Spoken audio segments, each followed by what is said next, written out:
ഇതെന്താ പറയാല്ലേ കോമള? ഭീഷ്മിയെ വധശിക്ഷയ്ക്ക് വിധിച്ചു എന്ന് പറയുമ്പോഴേ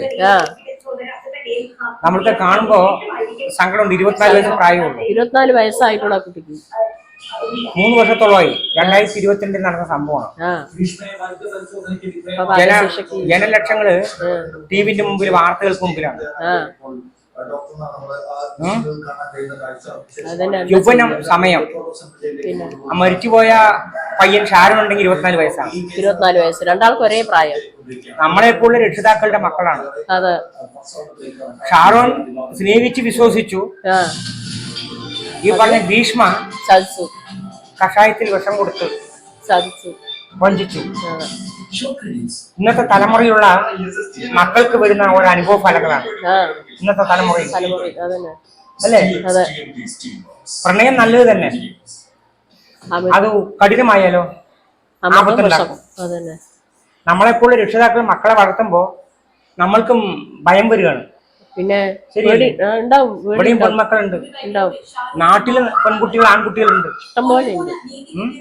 ഇതൊക്കെ കാണുമ്പോ നമുക്ക് മനസ്സിന് ഒരു സമാധാനം ഇല്ലാണ്ടാവുമല്ലേ? കണ്ടില്ല, അച്ഛനും അമ്മയും അവിടെ പ്രായത്തിന്റെ ഇളവ് നൽകണമെന്ന് കോടതിയോട് പറഞ്ഞ കോടതിയാണല്ലോ നിയമം നിയമം എടുക്കുന്നത്, നമ്മളല്ലല്ലോ. അല്ല, മക്കള് വളരുന്ന മക്കള് നല്ല രീതിക്ക് പോയാൽ നമ്മളെപ്പോഴും രക്ഷിതാക്കൾക്ക് ദുഃഖം വരില്ല. കണ്ടില്ലേ, ചെറിയ പ്രായത്തിൽ അവിവേകം കാണിച്ചു. ഇന്നിപ്പോ എന്ത് വന്ന് ആ കുടുംബത്തിനും ദുഃഖമായി, ഷാരോണിന്റെ കുടുംബത്തിനും ദുഃഖമായി, രണ്ട് കുടുംബത്തിനും ദുഃഖമായി. വരുന്ന തലമുറകള് ഇനിയെങ്കിലും ഇത് കണ്ടു പഠിക്കണം. പ്രണയം നല്ലത് തന്നെ, പക്ഷെ അത് മറ്റൊരു തരത്തിലേക്ക് പോയി വീഴരുത്. അധികമായ അമൃതം വിഷം. നമ്മളിത് പറയാൻ കാരണം കണ്ടില്ലേ, പോലീസ് ഉദ്യോഗസ്ഥൻ, അവര് തലപ്പത്തിരിക്കുന്നതായ ഉദ്യോഗസ്ഥയാണ്. ഇവിടെയൊക്കെ വാക്കാണ്. എത്ര സങ്കടമുള്ള കാര്യം. തൂക്കിക്കൊല്ലാൻ വിധിക്കുന്നു പറയുമ്പോ വലിയ കഠിന ശിക്ഷയാണ്. കോടതി കണ്ടിരിക്കുകയാണ് അത്രയും വലിയ കുറ്റം ചെയ്തിട്ടുള്ളത്. അതേപോലെ തന്നെയാണ് നമുക്കും സങ്കടങ്ങൾ. പക്ഷെ വിധി ഞാൻ നടപ്പിലാക്കണമല്ലോ. ഇനിയെങ്കിലും ഇതുപോലെ മക്കൾ വീഴരുത്, ഒരു മക്കളും വീഴാൻ എന്നേ നമ്മൾക്ക് പറയാനുള്ളൂ.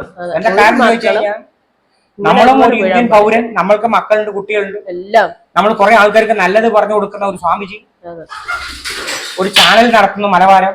അപ്പൊ കുറെ കാര്യങ്ങൾ നമ്മളും ബോധ്യപ്പെടുത്തണം. ഇനി വരും തലമുറ, ഇപ്പോഴുള്ള മക്കൾ ഇതെല്ലാം കണ്ട് പഠിക്കണമെന്ന് മാത്രമേ. ഇതുപോലുള്ള വാർത്തകൾ സൃഷ്ടിക്കാതിരിക്കട്ടെ മക്കൾ. മക്കൾക്കൊരു താക്കീതാണിത് ഈ കോടതി വിധി. ശരിയല്ലേ? പിന്നെ ചെറിയ കാര്യമില്ലല്ലോ.